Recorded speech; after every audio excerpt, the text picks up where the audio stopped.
All right, welcome to your midweek episode of Talking Buffalo, your weekday daily driver for Buffalo Sports Talk and more, presented by Imperial Pizza.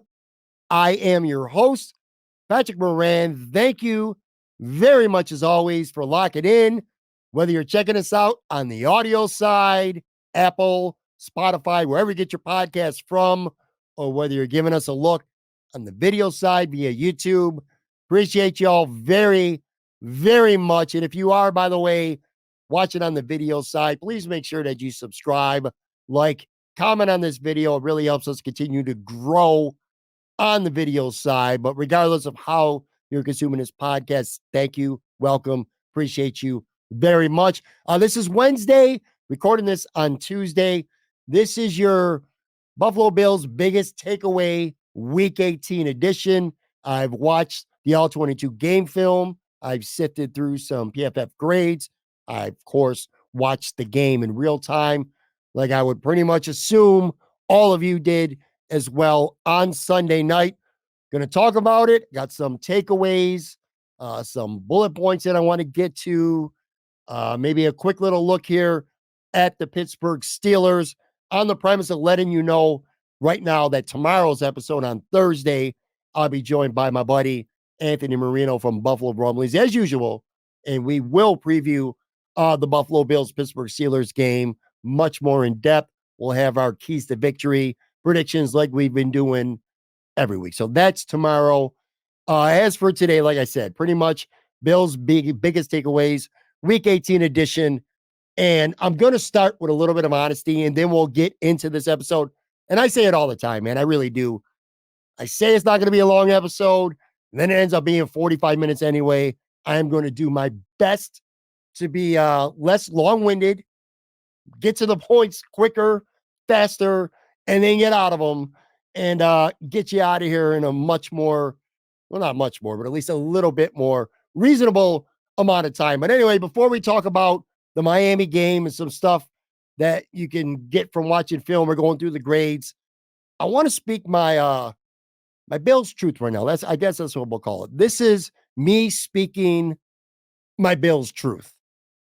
And I want to be careful here to make sure I articulate this properly, because I don't want any idiots out there saying, oh, you're saying if the Bills don't win the Super Bowl this year, that they're done, that they got to blow things up, that they're never going to win. It's now or never.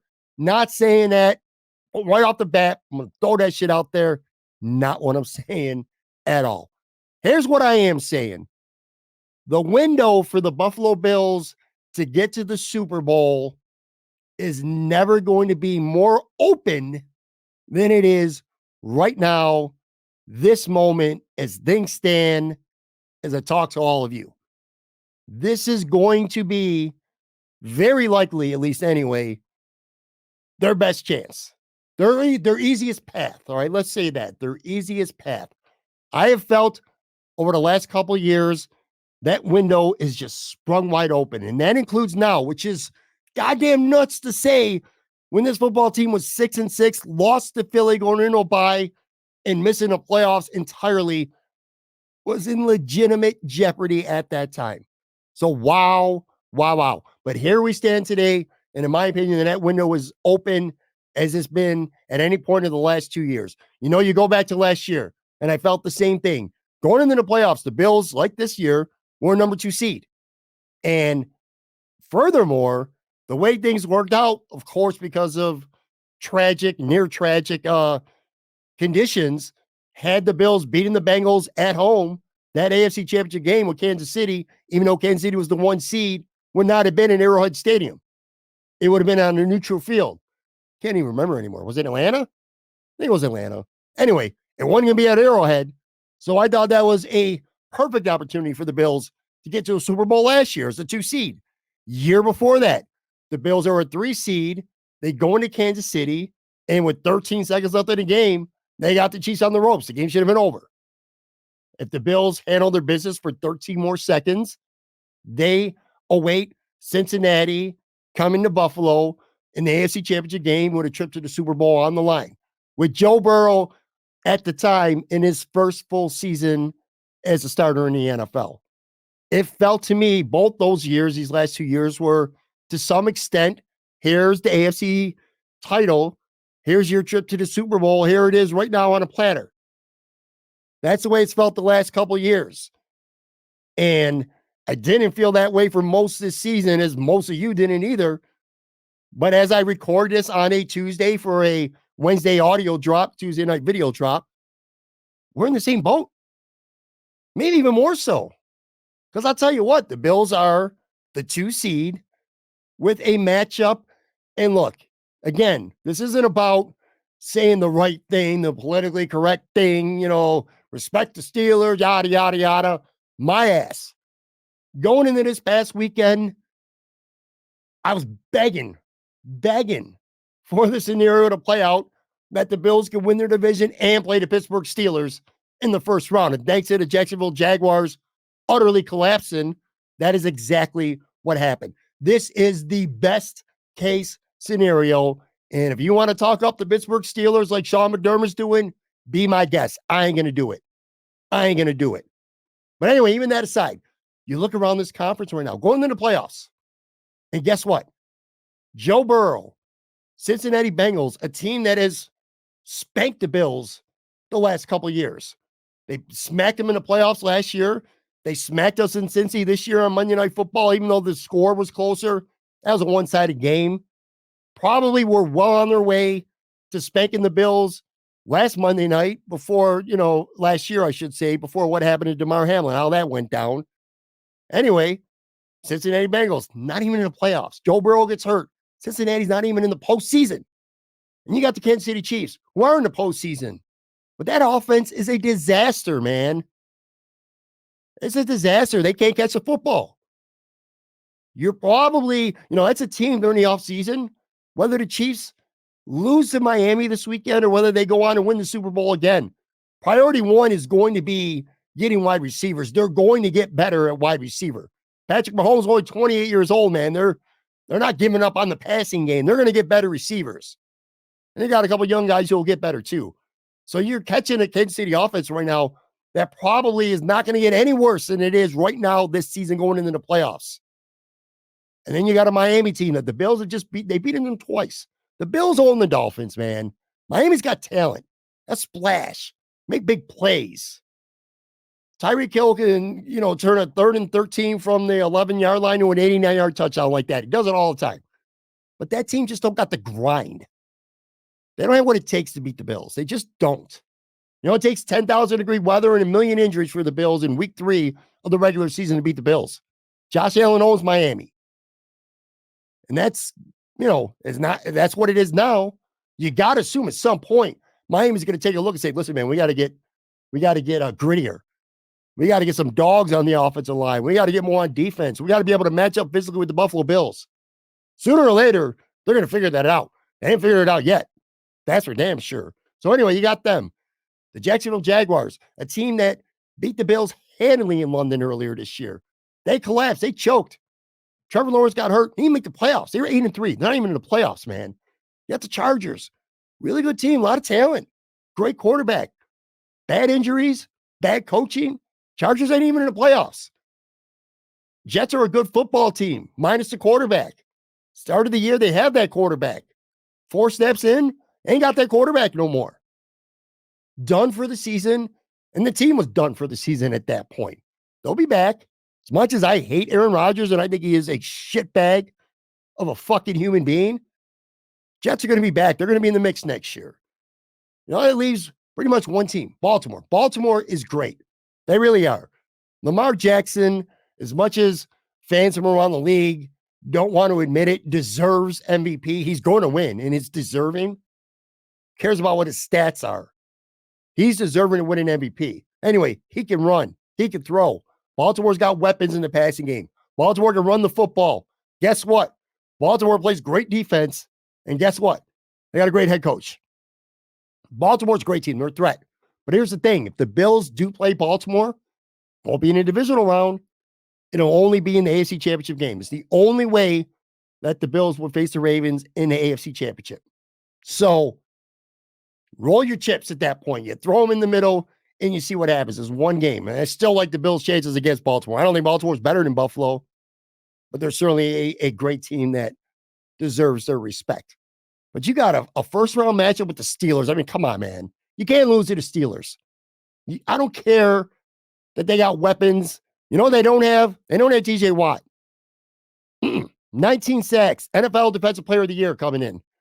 Because he's going to win that. No question about it. You ain't got him. He's hurt. He's out. And they got Mason fucking Rudolph. You ain't losing to Mason Rudolph. You can't lose to Mason Rudolph or Kenny Pickett. Doesn't really matter. So you got the Steelers in the first round. And then you're probably, because I don't think Miami's really got a shot to go to Kansas City on Saturday night when it's 5 degrees out, 10 degrees out, whatever it's going to be, if that, and go and beat Kansas City. So I think Kansas City is going to at least get by Miami. Then you got Kansas City coming to Buffalo. Pat Mahomes has never, ever played a road playoff game before. He's got to come to Buffalo.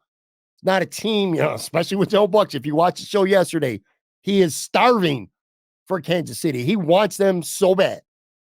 But you got a Chiefs and their struggling offense coming to Buffalo. Love that opportunity. Love that opportunity. Not as much as Tone Bucks, but I love that. So you beat the Steelers, and you likely beat a Chiefs team with a pretty shitty offense, as great as Pat Mahomes is, at home in Orchard Park, and bam, you're in an AFC Championship. I mean, it doesn't get a better, more clear path than that. I can't see in the future years with Burrow back, with the Chargers better, with Miami finding their way, with Jacksonville getting better, with Kansas City retooling on offense. I don't think it's going to get any easier or more opportunistic, at least, for the Bills to at least reach an AFC Championship game. Which, by the way, if Kansas City wins, and let's say Cleveland beats Houston, don't be shocked whatsoever if Cleveland goes into Baltimore and beats Baltimore in a divisional round. Then you're looking at a Cleveland coming to Buffalo, potential AFC Championship game. The road to the Super Bowl very well could still go through Orchard Park. And that's crazy, man. That's crazy. And that's not even to say that Houston.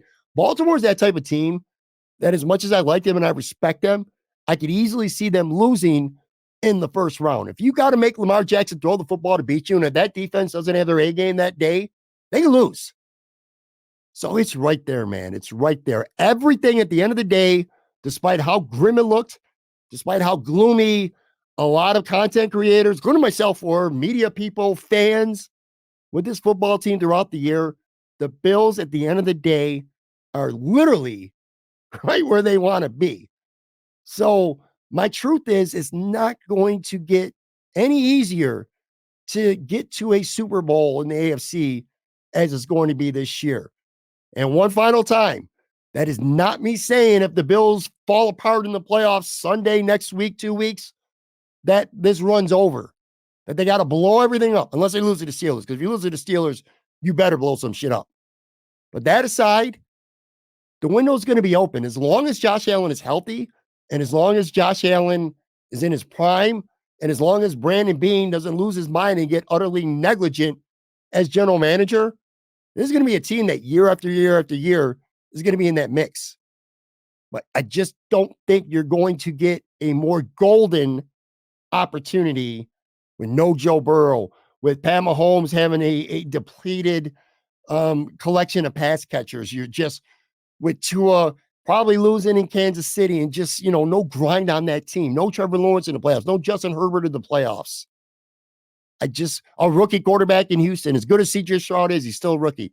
You're not going to get, in my opinion, an easier path to a Super Bowl than you're going to get right now. So I'm not saying it's now or never. I'm saying it's not going to get any easier or any more clear than it is right now. So I wanted to start out by throwing it out there. That's my truth, man. And obviously we'll see what happens. In terms of my biggest takeaways, specifically from Sunday, kind of the same spiel that, and then I'll tell you the spiel, then we'll do a quick break and then I'll dive into it. But it's the same deal, man. I watch the games like all of you. Then I go back, I watch the all 22, and it's not really the purpose of it. The intention isn't really to learn and articulate, intricacies of the game that you wouldn't be able to understand otherwise. Like I say it every week, man, and I'm going to say it again this week. Like Eric Turner from Cover One, like Joe Marino from Locked On Bills, some of the other film gurus, man, they're so good at taking specific plays and talking about blocking schemes and zone assignments and things like that I in a million years could never do. And I know that to my credit, so I don't even try to. What I do with the film, what I do in my PFF grades analysis is I take my opinions that I had after watching the game. A lot of things I tweet out during the game in real time, my emotions, my thoughts at the time, and then watching the film in some cases will strengthen what I had already felt.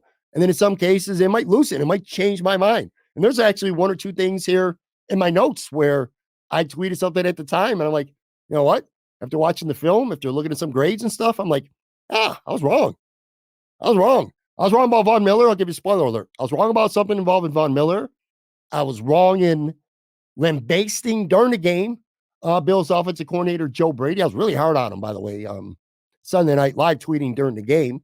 But you see some things on film and you're like, you know what? I was wrong. So anyway, that's my purpose of what I do with this show, kind of taking my beliefs, my takeaways, and either strengthening them or loosening them based on the film and the grade. So anyway, I'm going to take a real quick break and then come right back. And then I'm just going to dive into some notes, man. Some takeaways on the Buffalo Bills, not even just from this game in Miami, but also going into the playoffs as well. So be right back.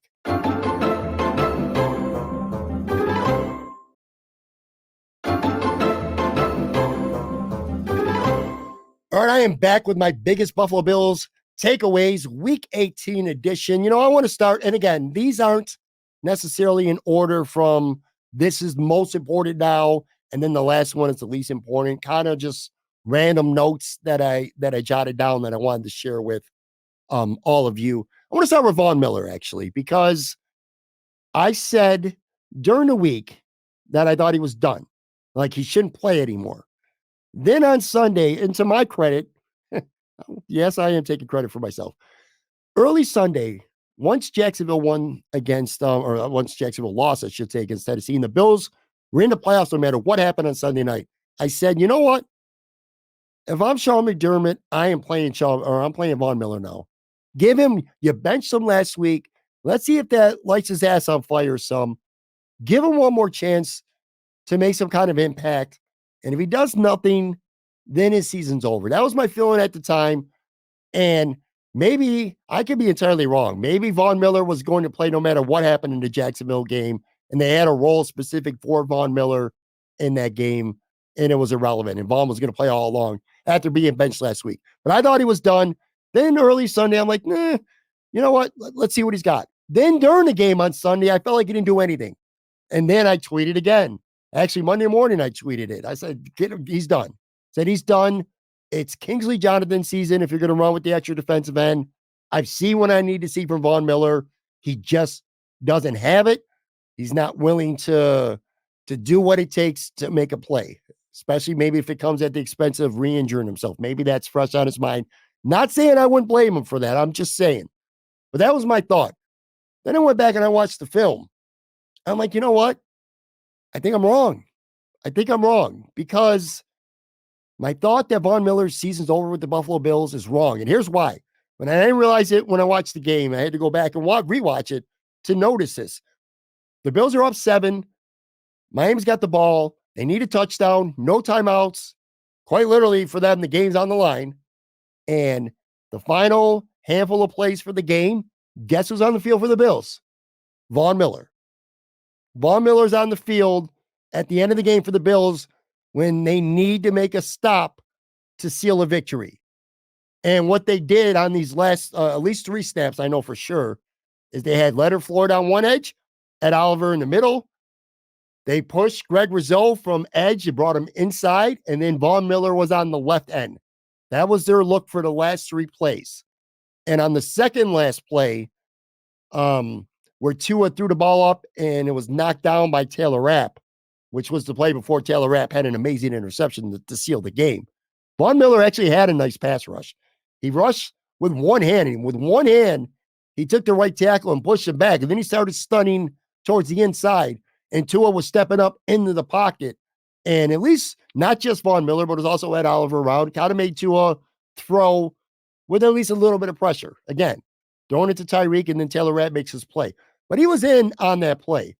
Wasn't exactly the greatest pressure but he was there. His presence was felt on that play. And then, like I said, very next play, and he didn't get no pressure on Tua. Nobody got any pressure on Tua. It was just a bad decision from Tua, a bad throw, and a great read from Taylor Rapp to make the interception. But here's my point, folks. The fact that Von Miller was in on the last handful of plays in such a pivotal part of this game tells me that Sean McDermott and or Eric Washington have confidence in Von Miller.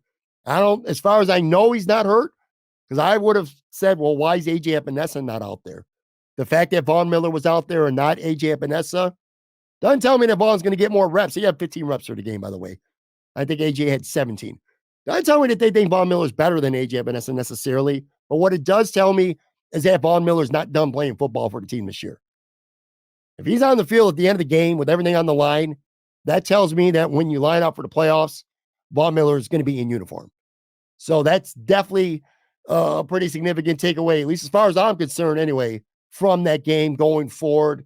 On the Deonte Harty punt return, a franchise-setting 96-yard punt return, the pivotal play of the game swinger, the momentum changer, whatever you want to call it. The Bills tied it up. Miami shell-shocked. The stadium was rocking, which is funny saying that because the game was in Miami. But Bills fans showed out and got loud when Harty scored. But anyway, great run, obviously, by Harty. Great decision to take it from the 4. And 3 players specifically, when you watch it back, when you watch the replay, you watch the film, that deserve credit for plays. One, Saron Neal, a great seal block right when Harty was catching the ball. Didn't let his guy get to him. Then Harty got a little bit of momentum going, made 41 miss. Then it was Quinton Morris, who had a nice little seal block that allowed Harty a lane. And then once he got going full speed, it was actually, of all people, Bills defensive tackle Poona Ford, who went out near midfield, got a body on the punter. I don't know if the punter makes a play or not, but regardless, he slowed him down enough that we'll never know, because Harty just blew past him in part because of that. So Saron Neal, Quinton Morris, Poona Ford definitely deserve some shout outs, some love, some flowers, some shine, whatever the hell you want to call it, on that play by Deonte Harty, which is one thing, I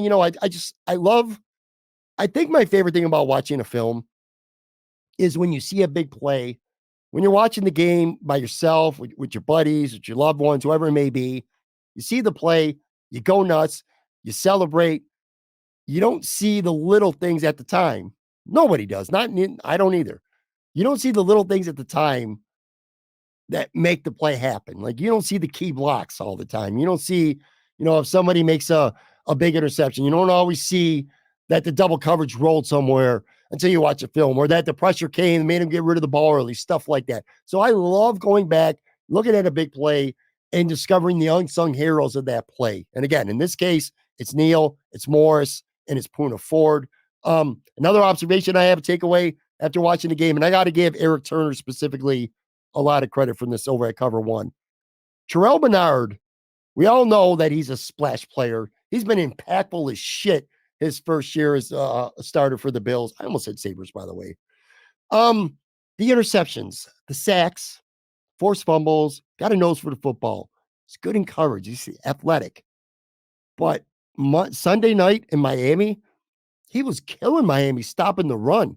I mean, he was hitting gaps hard, fast, beating linemen to where they ain't tried to get to put himself in position to make plays. And that's just smart, because Bernard's not dumb. He knows he's undersized.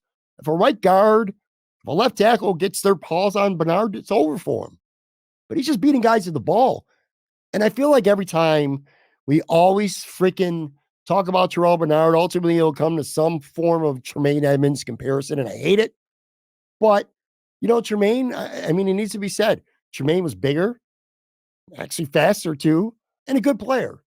He just didn't have that will, that desire, that passion to get to that gap, to beat somebody, to make a play. I think he was maybe a little more reactionary, Tremaine. And maybe he was like that because of his traits, of his athletic skills that Bernard maybe doesn't have.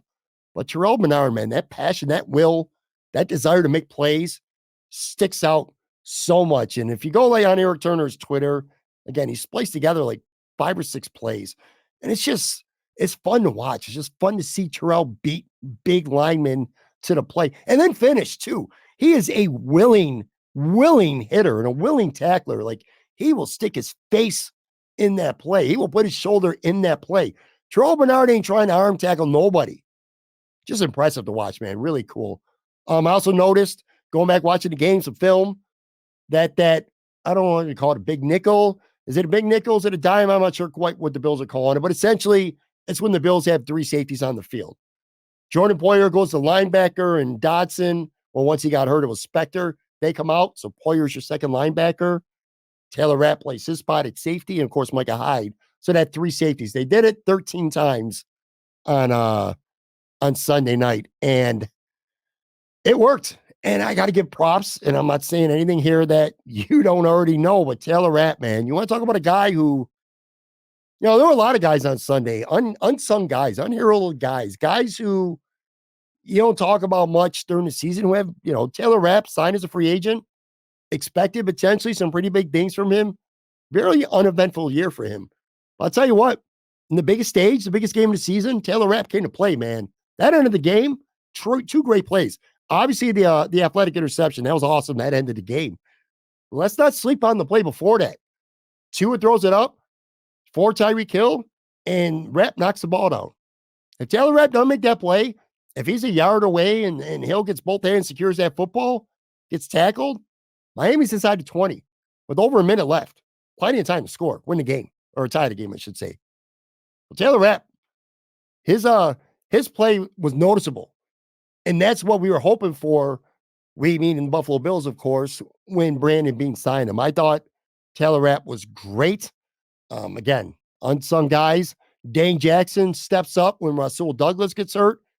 Has two huge third down plays. One of them a stop after a catch to hold the guy short of a first down. The other one a pass knockdown to force a punt.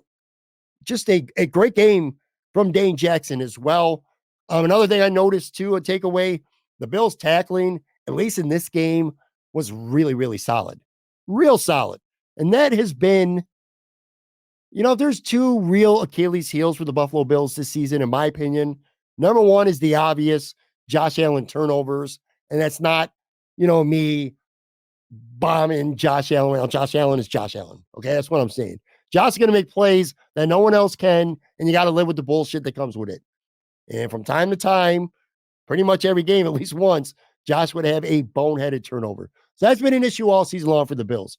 The other issue to me has been pretty mediocre tackling. Like, the Bills have been with tackling through parts of the season, and other times they've just been downright horrible, man. Horrible with tackling. Well, not a problem on Sunday. They tackled excellent. I went to PFF to look up tackling grades to confirm if they were tackling as good as it looked to the naked eye, and they were. 7 guys had a PFF grade of 76 or higher in tackling on Sunday night. So the tackling was great. I mentioned Josh. Look, we can do a podcast every day on Josh Allen, the good, the bad, the ugly, because he's the quarterback, and he's a spectacular quarterback. Josh Allen's a unicorn, man. He's one of one. Maybe he's one of two. We can talk about Mahomes in the same breath as well. But that aside, there's one play that just encapsulates what type of player Josh Allen is, and why the Buffalo Bills win and why the Miami Dolphins don't. It's 3rd and 13. There's 3:15 left in the game. It's a tie score. Josh Allen takes off running. Christian Wilkins is barreling in from the side, full speed. They're both going full speed. Gets his arm on him, and I don't blame Christian Wilkins for this play, by the way, and can't stop Josh. But 2 defenders for Miami, Eli Apple and Kader Cahoe, are both there. They got Josh probably 2.5, maybe even 3 yards before the sticks on 3rd and 13. And at the end of the play, Josh Allen is a full yard past the marker. Bam, first down, Buffalo. Actually, I'm wrong about one thing. I want to make sure I'm right here. The Bills were protected a 1-score lead, and they were trying to run the clock out. So let me be clear there. It wasn't on the game-winning touchdown. It was on the Bills' final drive. Still, the point remains the same. 3rd and 13, no way Josh should be getting that first down. 2 Miami defenders have him dead to rights. Wilkins also barreling it in, but yet Josh Allen still gets the first down. It's a case of this. I mean, what's the term they say they didn't want that smoke? Eli Apple, Cater Cadeau, they didn't want that smoke. Josh Allen was not going to be denied the sticks. It wasn't going to happen. He wanted to play. He wanted to make the football play as the game winds down and it's on the line. Josh Allen wanted it more than either of those guys did. That's what it came down to. It was just an unbelievably great play by Josh Allen. One of my favorite plays personally of the entire season, because that's the shit that Josh Allen can do that I don't think anyone else could do. Even Lamar. You know, Lamar Jackson, as great as he is running the football, as fast and elusive as he is, once you got him, you got him. They had Josh, but they couldn't stop him. It was just unbelievable. Another takeaway, too, I said Eli Apple. The Bills did a really good job of identifying him as a weak spot in the secondary and attacking him effectively. They threw at him 12 times, and he surrendered 9 catches for 141 yards. And then on the game-winning drive for the Bills, I was annoyed earlier because it just felt like the Bills kept running the ball on first down, and I hated it. And it wasn't working, by the way. James Cook, early in the game, had a nice 14-yard run on first down. Besides that, the Bills ran on 1st and 10 times and only amassed 20 yards. Was not pretty, but that's what they kept doing for whatever reason. And again, I was really hard on Joe Brady. So I went back and watched the film, and I saw there were a lot of things there that if would have been executed better, they were great play calls. They just weren't executed as well. So again, apologies to Joe Brady, who was nowhere near as bad as I accused him of being on Sunday night. But anyway, in that game-winning drive, 3 times the Bills actually threw on 1st and 10, 3 times completed passes, one to Diggs for 6 yards, one to Dalton Kincaid, who somehow got matched up on Melvin Ingram, 26-yard gain, and then a 4-yard dump off to James Cook. So that was effective. In terms of PFF grades, you know, sometimes I like to look at the grades and see if they match what they do on film, which in this case, with the offensive line, a shitty night with blocking, especially run blocking. Dalton Kincaid actually had the highest run blocking grade of anybody on the Bills. So that should tell you that it was a problem, man. It was a big problem. Torrance actually had the highest grade among the run blockers, and it was only 63.2. Spencer Brown just a 46.3. Cyrus Torrance overall, pretty brutal night for him. A 19.2 pass blocking grade. I mean, that's about as bad as you can get. Gave up 6 pressures. Christian Wilkins at one time just absolutely blew past him like a pylon. Hit Josh Allen, took the ball out of his hands while hitting him a strip sack. That was, Josh Allen could hold on to the ball, sure, but to me, that plays just as much. That was a turnover. That was just as much on Cyrus Torrance. So, there's not a lot about the Steelers that concern me, I'm being honest with you, but maybe Cameron Hayward having his way with Osiris Torrance is something that might concern me a little bit. I didn't mention Christian Benford. I went up, looked at his PFF stats, outstanding. He had the pick on the first drive of the game, 90.6 overall grade. It's best of the season. That kid is kind of like quietly strung together a really good year. I mentioned Eli Apple and how the Bills just went after him. And it wasn't one guy, it was several. Shakir, 2 catches for 50 yards against him. Stephon had 2 for 41. Sherfield, 3 for 34. Dawson Knox, 1 for 17. On the other side, a couple of PFF grades I hated. Like, what are we doing here? I don't understand these. Bernard, only a 48.2 overall grade. Guess he didn't watch the same game that I did because I thought Terrell Bernard was great. Then Micah Hyde only had a 56.7 grade. Only a 36.8 run grade. Now, I know he did miss. I remember one tackle that he definitely missed, but I thought Micah Hyde played great. And he also had a big 3rd down punch out. I don't want to say breakout, pass punch out to force a punt. I don't know if it was Tyreek or not. I can't remember. I don't have it in my notes. Somebody from Miami got the ball low, and in the same motion Micah Hyde was going to hit him, actually punched the football out, and it was an incomplete pass. Big play there by Micah. Look, general takeaway, pretty simple. You sit there for 5 hours. The Bills won the game because Josh Allen is a better football player than Tua. He's a better quarterback. Simple as that, man. It really is. It's as simple as that. And I would suggest go on my Twitter if you want, @PatrickMoranTB. I'm sure you can find other social media outlets, but I know I personally tweeted it out Monday or Tuesday. Colin Cowherd had a great 4-minute diatribe on Josh Allen. It was just talking about how Josh Allen is just different, a dude, as he says, and B, Josh Allen just being better than Tua. And if you take Josh Allen, you put him on Miami, Miami wins that game 10 out of 10 times. It's true. That's what it comes down to, folks. If I'm the Miami Dolphins, I don't know what I want to do with Tua because he puts up great numbers. He has great stretches, and then he plays like shit. He doesn't play great against good teams. He doesn't play great in the second half of games. I'm a Miami Dolphin fan, and I'm not being, even necessarily a hater here. I hate the Dolphins, but I'm not being a hater here. I'm being objective and biased or unbiased. If I'm Miami, I'm taking a long look at my quarterback situation and seeing how much money and resources I want to dump into Tua, thinking maybe I could do better. Anyway, I mentioned Poona Ford. This is just a personal take, a personal opinion here. Because of who they're playing next week, the Steelers, and I've liked what Poona Ford's done the past 2 games. After doing essentially nothing for most of the season, not even playing most of the season, being inactive more than he was active. But because the Steelers are playing a team that I think is going to try to pound the ball because the weather very well may be shitty in Orchard Park on Sunday, and DaQuan Jones is 2 games back from a serious injury, I would not be the least bit surprised whether it's at the expense of Poona Ford or whether they just go with an extra defensive tackle for the game. But Linval Joseph, who's been inactive the last 2 weeks, I think he should be active against the Steelers. If something happens to DaQuan, if he gets nicked up or whatever, you need that stout run stuffer in the middle of the field. I get why it hasn't been the last couple weeks. He hasn't been in the lineup, but with this opponent, this matchup specifically, I think this is a good week to have Linval Joseph back. If I forget anything, well, I forget this every week. Teron Johnson is one of the best slot corners in the NFL. I don't study 31 other teams, so I don't have a basic comparison with him compared to his peers at his position.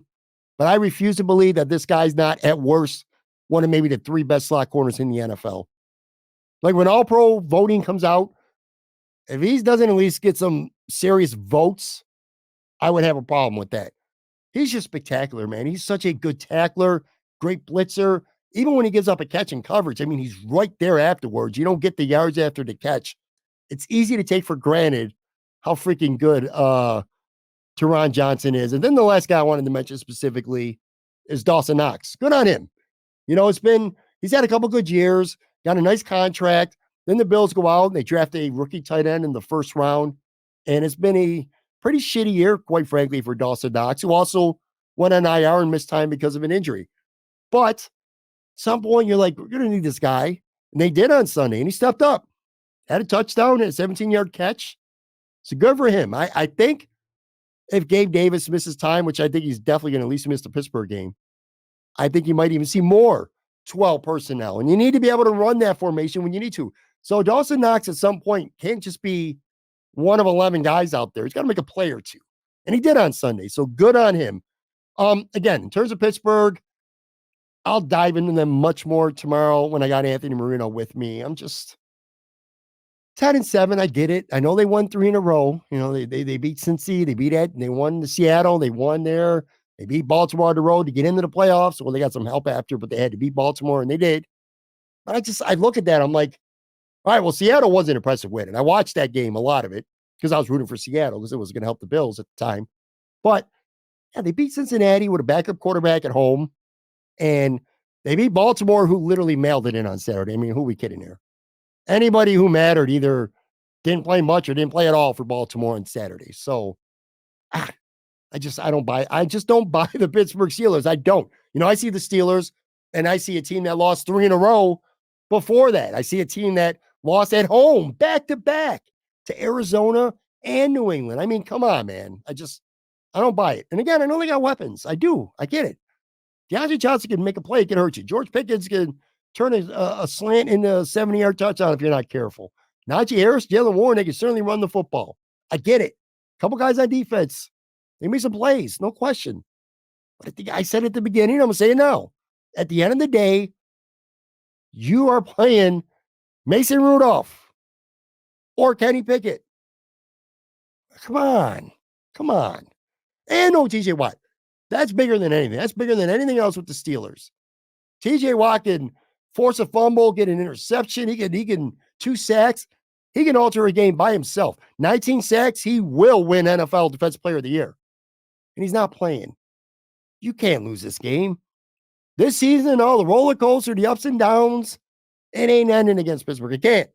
I just can't see a scenario. I cannot envision in my mind the Buffalo Bills possibly losing to the Pittsburgh Steelers. Just can't do it, man. And I won't do it. I won't. And I know you're going to yell at me and tell me, you can't look past these teams. You got to respect everyone. Well, you could do that. I'm not. Bills ain't losing to the Pittsburgh Steelers, period. All right. I'm already thinking about 2 weeks from now. Again, yesterday's show, a very animated tone box where they feed me KC on there. Not quite there. In fact, on yesterday's show, I said he was pretty much, without saying it directly, you're an idiot. Why do you want the Chiefs? At the end of the day, Super Bowl pedigree, Pat Mahomes, Andy Reid, Travis Kelce, Chris Jones. Come on, man. You want them? No. But I think I talked myself by the time the night was over, not necessarily the show. Like I told you, man, I talked myself into realizing that Cleveland, if they beat Houston, is better than the Chiefs. So you know what? Give me it. Give me the smoke, man. Give me the Chiefs. Give me the Chiefs. Because the Browns scare me a little bit. And we're talking about a team. The Bills ain't even played yet. And the Browns are going on the road and only favored by 2.5 points. But the Browns, of the teams beside the Ravens, anyone in the playoffs right now, not counting the Ravens, that I'd be most concerned about would be the Browns. Joe Flacco, old crazy ass. And, you also feel like that run's going to end and it's going to crash to earth real bad at any moment. But it hasn't. It hasn't. It just feels like a story with more chapters to be written. And again, Amari Cooper is one of the best receivers in the league. And their defense is just fucking stout. So I don't really particularly want to play the Cleveland Browns. Not scared of them, but don't really want to play them. I think for round 2, assuming the Bills beat the Steelers, if I had a power rank who I'd want to play, I'd go Houston first because of the rookie quarterback. As good as he is. Then I would probably go Kansas City and then Cleveland. But anyway, I will stop here. I will stop getting ahead of myself. It's going to do it for today. In fact, I will, like I said, tomorrow's show, Anthony Marino, Bills, Steelers, preview, keys to victory being don't freaking choke at home, and predictions and much more with my man, Anthony Marino. And that's going to be on the show tomorrow. Talk to you guys then.